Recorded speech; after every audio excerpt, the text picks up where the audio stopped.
Christians will argue the reliability of the New Testament for obvious reasons. That's where we meet Jesus. But even a good case can be made for the reliability of the Old Testament. A man named Kitchen, Kitchen, has written a book. It's incredibly complex, but he talks about the reliability of even the Old Testament.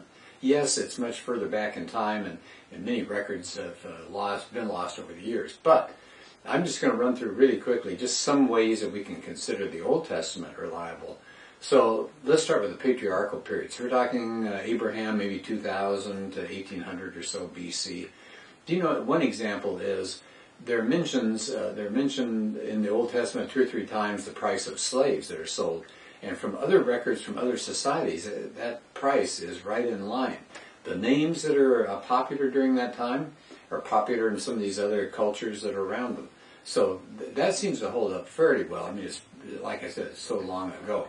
What about the Jews when they end up in Egypt? Do you know they're finding Semitic style buildings? They're finding lists of names that include Semitic names. And so is this absolute proof? No, but it's interesting that something like this is being found these days as people are excavating in the land of Egypt. And then the people come out of Egypt and they go to the land of Canaan.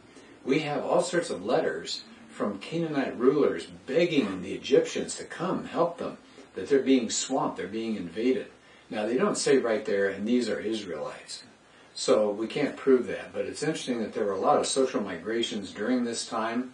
We're talking maybe 1400 or so BC. There are a lot of migrations going on, a lot of invasions happening, and so this may be that time period that they were talking about.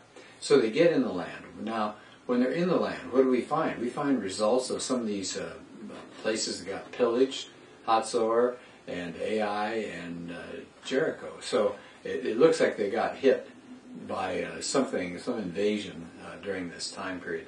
Then David comes along. There's a lot of evidence for David. At one time people said, oh, no such person as David. Yes, they're finding evidence of David. There's now Stele, which is a stone monument that talks about the house of David. So they're in the land. Then we get these waves of invaders, the Assyrians and the Babylonians and the Persians.